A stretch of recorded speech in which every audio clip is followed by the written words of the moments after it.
YouTube channel math मतलब मस्ती। इस चैनल पर आज क्लास 10th का क्वेश्चन बैंक देखेंगे और इस चैनल पर लगातार क्वेश्चन बैंक का एक सीरीज चल रहा है जो 2023 से शुरू हुआ है और 2023 से लेकर के 2011 तक चलेगा। तो अगर आप इसका पहले वाला वीडियो नहीं देखे हैं तो उसको देखिएगा ज़रूर, क्योंकि एग्जाम की तैयारी के लिए क्वेश्चन बैंक जो है बहुत इंपॉर्टेंट है। तो आज का सेट लिए हम 2020 का एनुअल प्रश्न है सामाजिक विज्ञान का, और यह प्रथम पाली का प्रश्न है जो 19/2/2020 को प्रथम पाली में संपन्न हुआ था। तो आपको अगर ज्ञात होगा तो इसमें 2020 में जब एनुअल एग्जाम होता था तो उस टाइम क्या होता था कि ऑप्शन वाले प्रश्नों की संख्या मात्र 48 ही होता था। कितना होता था? मात्र 48।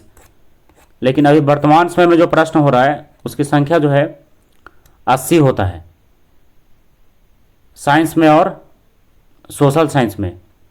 ऑप्शनल प्रश्नों की संख्या कितना होता है? 80 होता है। लेकिन उस समय तक यानी 2020 में क्या होता था? ऑप्शनल प्रश्नों की संख्या कितना था? 48 था। तो चलिए शुरू करते हैं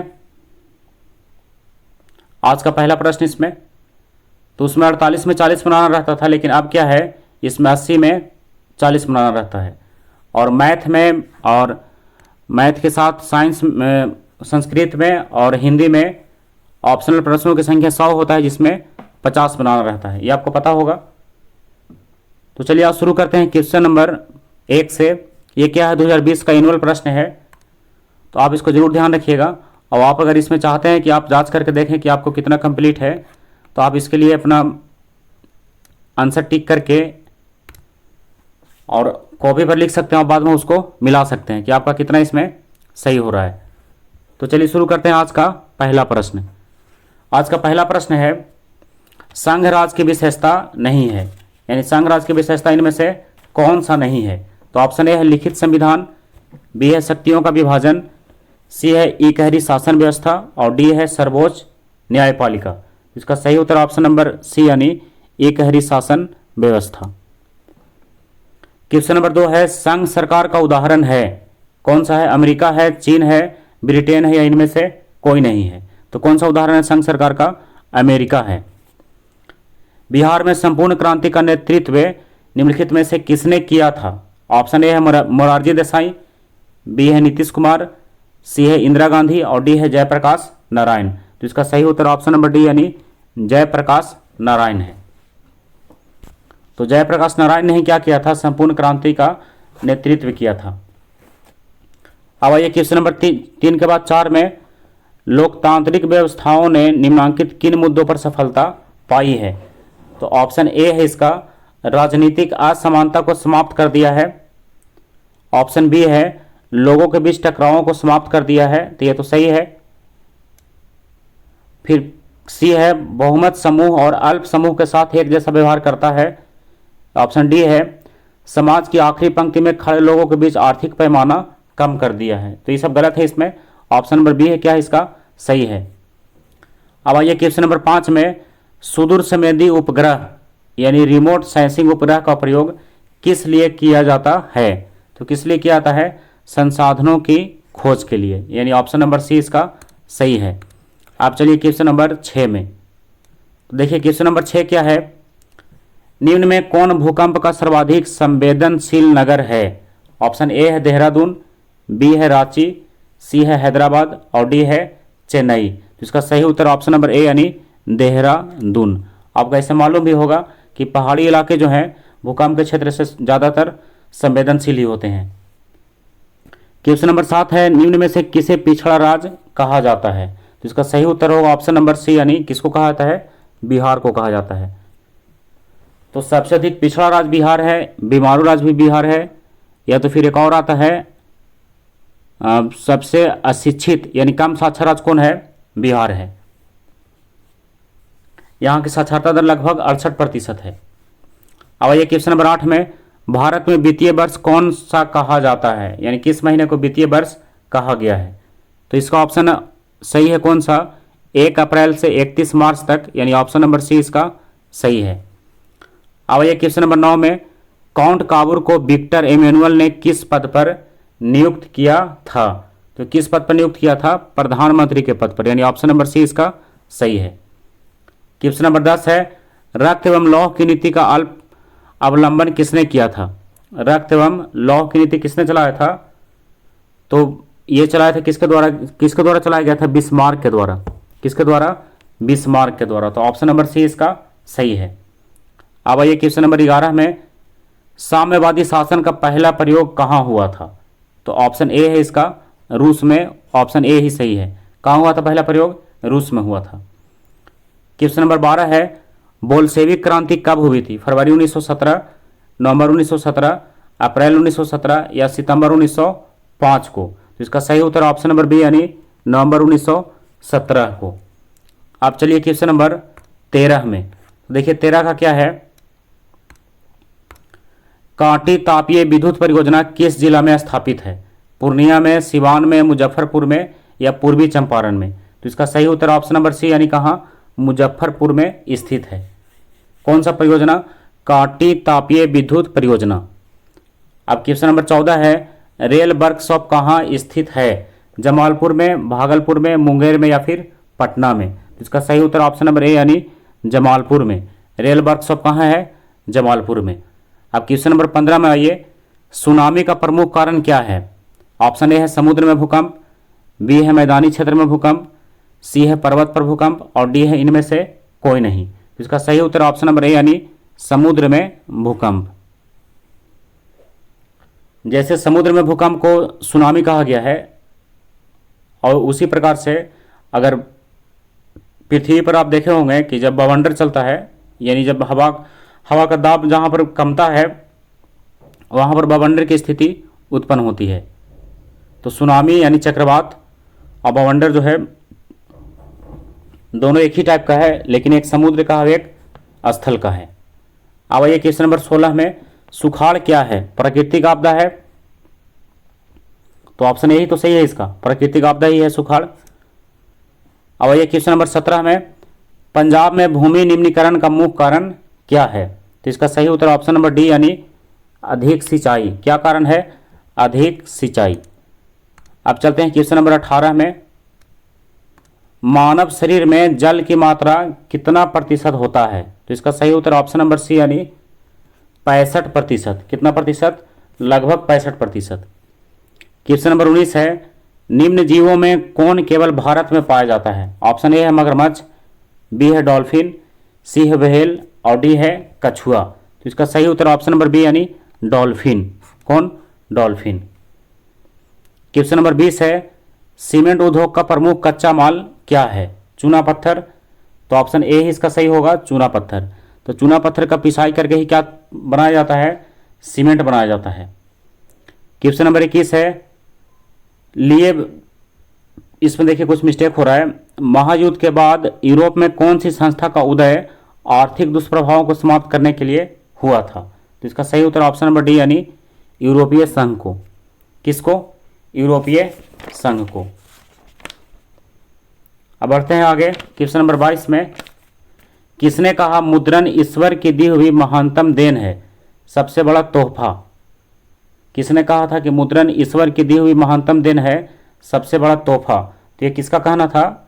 मार्टिन लूथर का। किसका कहना था? मार्टिन लूथर का। अब आइए क्वेश्चन नंबर 23 में, भारत में मतदाता होने की न्यूनतम आयु क्या है? तो आपको पता होगा कि भारत में मतदाता होने के लिए न्यूनतम आयु कितना होना चाहिए? 18 वर्ष होना चाहिए। कितना वर्ष? 18 वर्ष।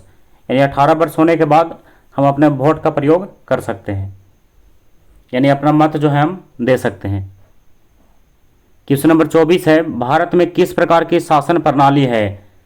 ऑप्शन ए है संघीय और अध्यक्षीय, ऑप्शन बी है संघीय और संसदीय, ऑप्शन सी है एकात्मक और अध्यक्षीय, ऑप्शन डी है एकात्मक और संघीय। तो इसका सही उत्तर ऑप्शन नंबर बी यानी संघीय और संसदीय भारत में शासन प्रणाली है। अब चलते हैं क्वेश्चन नंबर 25 में। देखिए 25 का क्या है, भूस्खलन क्या है? भूस्खलन क्या है? तो भूस्खलन का मतलब क्या होता है? यानी भूमि का उलट पलट होना, यानी भूमि का कहीं से गिर जाना, यानी घसकना। तो भूस्खलन क्या है? एक प्राकृतिक आपदा है। तो भूस्खलन क्या होगा? एक प्राकृतिक आपदा होगा, यानी ऑप्शन नंबर ए इसका सही है। अब आइए क्वेश्चन नंबर 26 में, महासागर तल के कंपन का परिणाम क्या होता है? तो कंपन का परिणाम क्या होता है? सुनामी आता है। क्या आता है? सुनामी। अब आइए क्वेश्चन नंबर 27 में, पृथ्वी की सतह पर सर्वप्रथम पहुंचने वाले भूकंप तरंगे कौन से हैं? तो कौन से हैं? पी तरंगे। तो तरंगों का प्रकार बांट दिया गया है, जिसमें पी तरंग जो है सबसे पहले पृथ्वी पर पहुंचता है। अब आइए क्वेश्चन नंबर 28 में, सुनामी का संबंध है किससे है? तो सुनामी का संबंध किससे है? समुद्र से। अभी तुरंत आया था ना कि सुनामी कहाँ होता है? समुद्र में होता है। तो सुनामी का संबंध किससे होगा? समुद्र से होगा। ऐसे क्वेश्चन नंबर 26 में देखिए क्या कह रहा था, महासागर तल के कंपन का परिणाम क्या है? सुनामी, यानी महासागर से जुड़ा हुआ है सुनामी। तो उसी प्रकार से सुनामी किससे जुड़ा है? समुद्र से, यानी महासागर से। क्वेश्चन नंबर 29 है, निम्न में से कौन सी एक बात लोकतांत्रिक व्यवस्थाओं के अनुरूप नहीं है? ऑप्शन ए है कानून के समक्ष समानता, तो ये तो है ही। ऑप्शन बी है स्वतंत्र एवं निष्पक्ष चुनाव, तो ये भी सही है, ऑप्शन नंबर बी भी। ऑप्शन नंबर सी है उत्तरदायी शासन व्यवस्था, ये भी सही है। ऑप्शन नंबर डी क्या है? बहुसंख्यकों का शासन, तो ये क्या है? इसमें गलत है, लेकिन ऑप्शन के अनुसार यही इसका सही होगा, क्योंकि क्या पूछ रहा था इसमें कि कौन इसका अनुरूप नहीं है, तो ऑप्शन नंबर डी इसका सही है। अब आइए क्वेश्चन नंबर 30 में, तो देखिए 30 का क्या है। क्वेश्चन नंबर 30 में है, लोकतंत्र की सफलता निर्भर करता है, किस पर निर्भर करती है? तो ऑप्शन ए है नागरिकों की उदासीनता पर, ऑप्शन बी है नागरिकों की गैर कानूनी कार्रवाई पर, ऑप्शन सी है नागरिकों के विवेकपूर्ण सहभागिता पर, ऑप्शन डी है नागरिकों द्वारा अपनी जाति के हितों की रक्षा पर। तो इसका सही उत्तर ऑप्शन नंबर सी, यानी नागरिकों के विवेकपूर्ण सहभागिता पर लोकतंत्र का सफलता जो है निर्भर करता है। यानी लोकतंत्र को सफल बनाने के लिए वहाँ के नागरिकों को भी विवेकपूर्ण उसमें भाग लेना होगा, यानी अपने समझदारी का परिचय उसमें दिखाना होगा। क्वेश्चन नंबर 31 है, क्षेत्रवाद की भावना का एक कुपरिणाम क्या है? तो ऑप्शन ए है अपने क्षेत्र से लगाव, ऑप्शन बी है राष्ट्रहित, ऑप्शन सी है राष्ट्रीय एकता, ऑप्शन डी है अलगाववाद। तो ऑप्शन डी ही इसका सही है, यानी अलगाववाद। क्वेश्चन नंबर 32 है, कोयला क्या है? बहुत इंपॉर्टेंट क्वेश्चन है, ये आपको और दूसरे सब्जेक्ट में भी मिल सकता है। तो कोयला क्या है? एक अनवीकरणीय साधन है। क्या है ये? अनवीकरणीय संसाधन है। आप पढ़े होंगे कि प्राकृतिक जो साधन है उसमें अनवीकरणीय यानी ऊर्जा के स्रोत को एक अनवीकरणीय और एक नवीकरणीय स्रोत में बांट दिया गया है। तो अनवीकरणीय स्रोत में कोयला और पेट्रोलियम को रखा गया है, और नवीकरणीय स्रोत में सूर्य का प्रकाश, वायु, जल, ये सबको रखा गया है। अब आते हैं क्वेश्चन नंबर 33 में, उपभोक्ता अधिकार दिवस कब मनाया जाता है? तो कब मनाया जाता है? 15 मार्च को। कब मनाया जाता है? 15 मार्च को। अब आगे बढ़ते हैं क्वेश्चन नंबर 34 में। 34 का है, वैश्वीकरण के मुख्य अंग कितने हैं? वैश्वीकरण के मुख्य अंग कितने हैं? तो वैश्वीकरण के मुख्य कितने अंग होते हैं? 5 अंग होते हैं। कितने अंग होते हैं? 5। क्वेश्चन नंबर 36 है, कौन सी सेवा गैर सरकारी है? तो ऑप्शन ए है सैन्य सेवा, बी है वित्त सेवा, सी है मॉल सेवा, और डी है रेल सेवा। तो आपको आंसर दिख रहा होगा इसमें, सी जो है मॉल सेवा क्या है? ये गैर सरकारी है, यानी भारत सरकार के द्वारा या बिहार सरकार के द्वारा कहीं भी मॉल सेवा की व्यवस्था नहीं किया जाता है। सैन्य सेवा, वित्त सेवा, रेल सेवा सब क्या है? सरकारी है, लेकिन मॉल सेवा क्या है? ये सरकारी नहीं है, यानी गैर सरकारी है। क्वेश्चन नंबर 36 है। 36 में देखिए, भारत की वित्तीय राजधानी किस शहर को कहा जाता है? तो भारत की वित्तीय राजधानी किस शहर को कहा जाता है? मुंबई को। भारत की वित्तीय राजधानी किसको कहते हैं? मुंबई को। आरबीआई का मुख्यालय कहाँ है? Mumbai. RBI, reserve bank of India, जिसको क्या कहा जाता है? बैंकों का बैंक कहा जाता है। आरबीआई को क्या कहते हैं? बैंकों का बैंक। इसका मुख्यालय कहाँ है? मुंबई में। तो चलिए और आगे बढ़ते हैं। भारत में कोयले का सर्वप्रथम उत्पादक राज्य है कौन सा? सबसे पहले इसका उत्पादन किया था?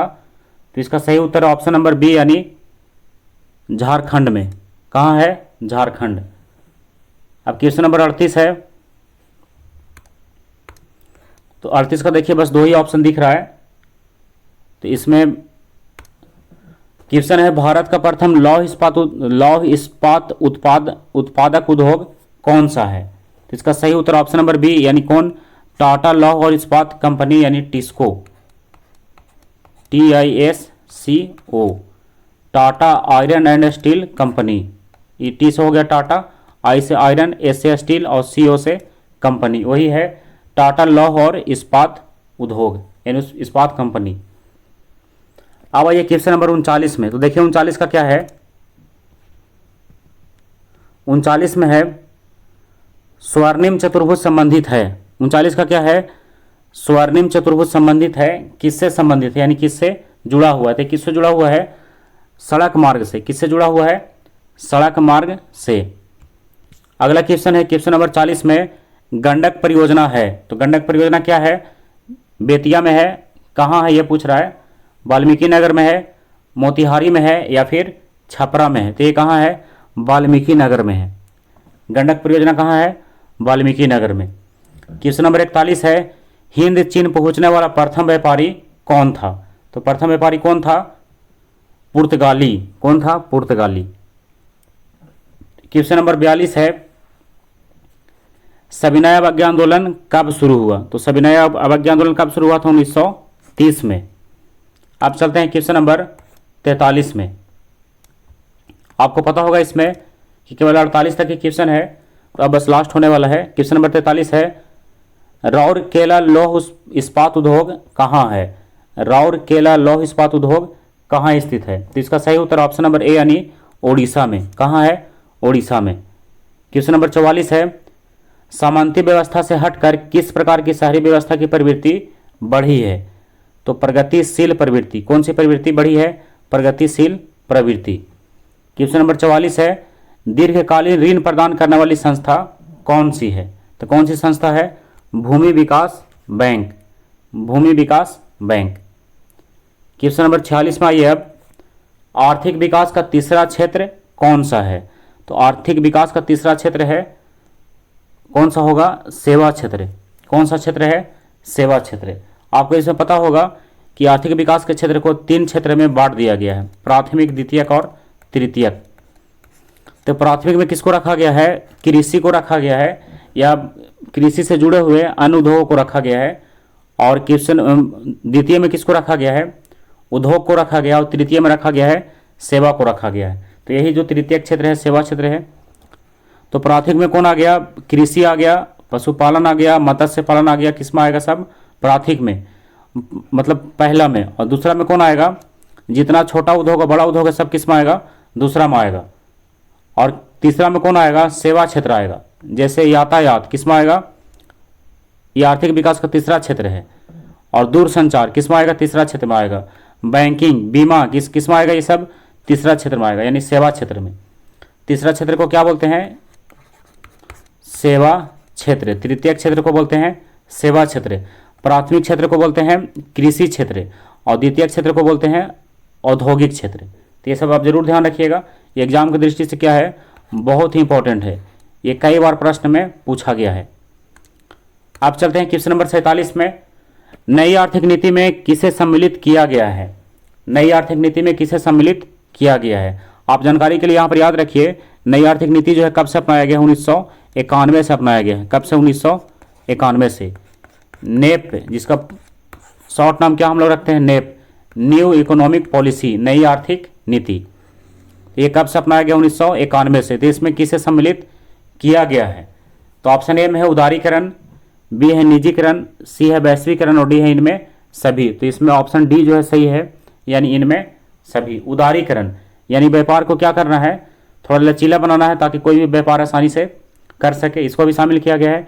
निजीकरण यानी कोई भी कार्य, आर्थिक कार्य अब निजी व्यक्ति भी कर सकता है, तो इसको भी शामिल किया गया है। वैश्वीकरण तो व्यापार को क्या करना है, एक से दूसरे क्षेत्र में यानी एक देश से दूसरे देश में भी बढ़ाना है।